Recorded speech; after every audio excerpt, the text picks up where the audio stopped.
नमस्कार दोस्तों। कहते हैं कि ज्ञान कहीं से मिल जाए तो उसको अपना लेना चाहिए। मेरे पीछे की आप बैकग्राउंड सीनरीज को ना देखिएगा और आसपास आ रही आवाज़ों को बेध्यान करते हुए एक मेरा अनुभव सुन लीजिएगा तो आपको ही फ़ायदा मिलेगा।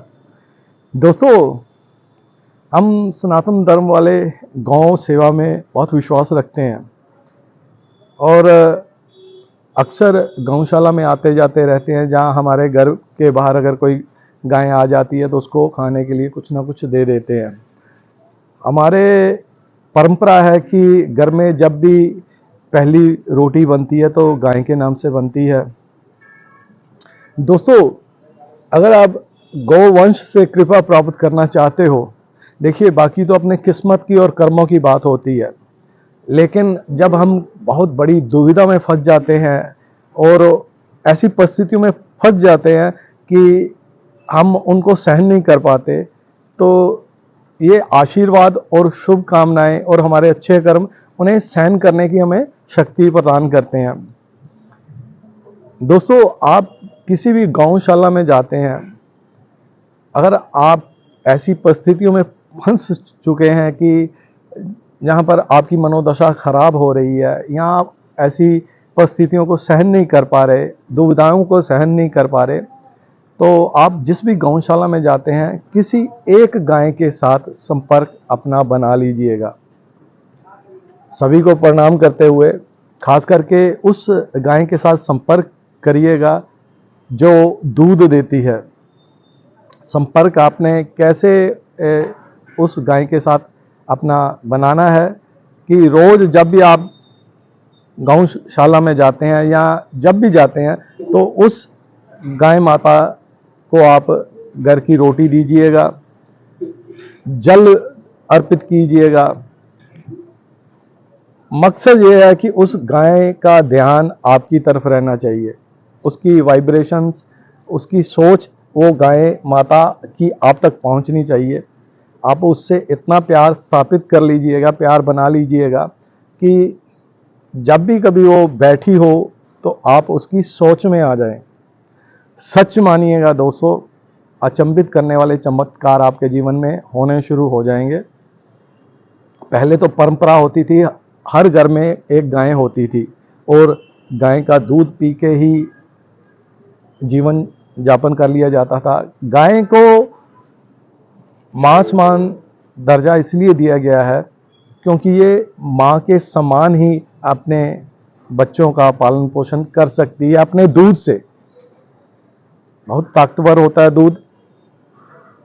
उससे पहले अगर आप गौ वंश से किसी गाय की कृपा प्राप्त करना चाहते हैं तो आपके घर में जो आपको जन्म देने वाली माँ है, जहाँ बड़ी बुजुर्ग है आपके घर में है, जो माँ स्वरूप है, उनका आदर करना सीखिएगा।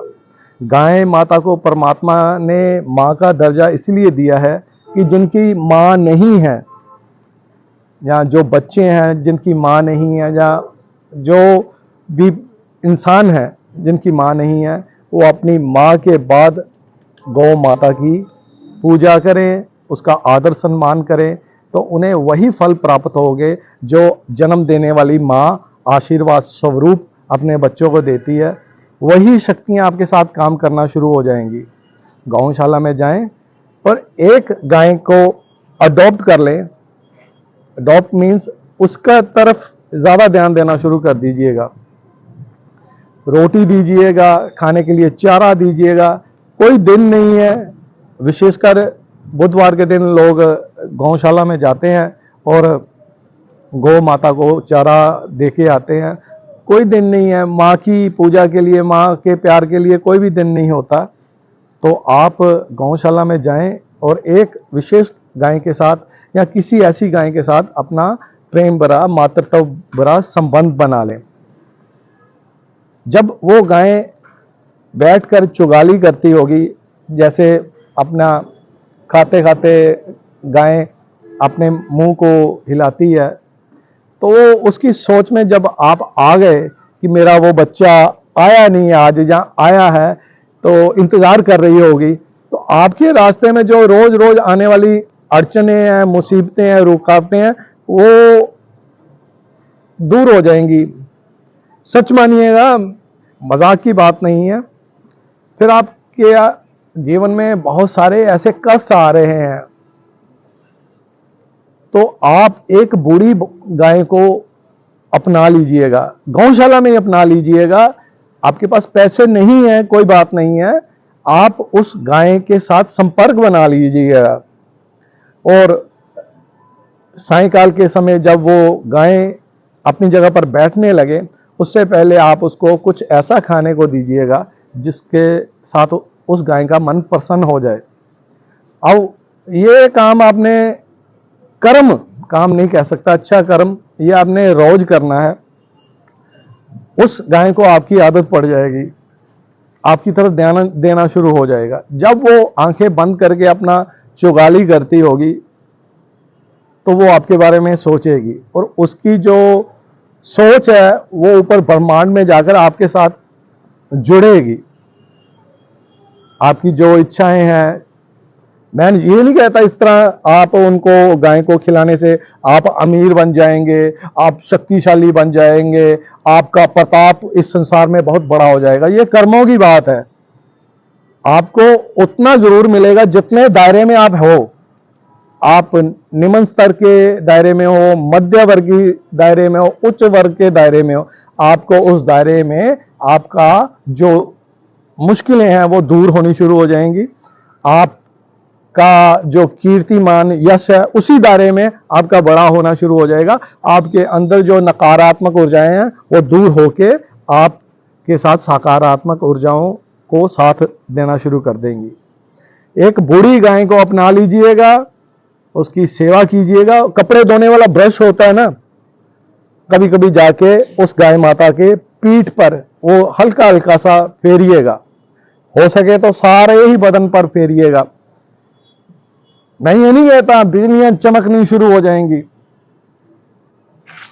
संगीत बजना शुरू हो जाएगा, लेकिन आपके अंदर में वो बिजलियां, जो आपके अंदर की ऊर्जा है वो जरूर जागृत हो जाएगी। आपके अंदर प्रेम आना शुरू हो जाएगा।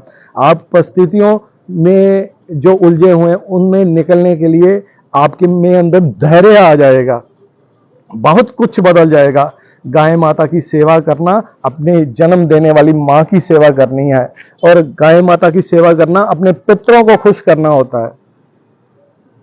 अब आप दूध देने वाली गाय की भी सेवा करो और एक बूढ़ी गाय की भी सेवा करो, तो देखिएगा कि आपके पितृ प्रसन्न होना शुरू हो जाएंगे। आपकी जन्म देने वाली मां और आपके परिवार के सदस्यों में बदलाव आना शुरू हो जाएगा। ये इस तरह नहीं होगा अभी आप घर से रोटी लाए और गाय माता को खिला दी, हो गया काम। प्रेम आपको संबंध बनाना पड़ेगा, प्रेम दिल से, हृदय से प्रेम भरा, ताकि वो गाय को भी महसूस हो सके कि ये व्यक्ति मेरे साथ प्रेम करता है, मेरे साथ जुड़ा हुआ है। और जब वो सायंकाल बैठकर आपके बारे में सोचती होगी तो आपके जो अदृश्य मुश्किलें हैं, जो आने वाली मुश्किलें हैं, वो उनको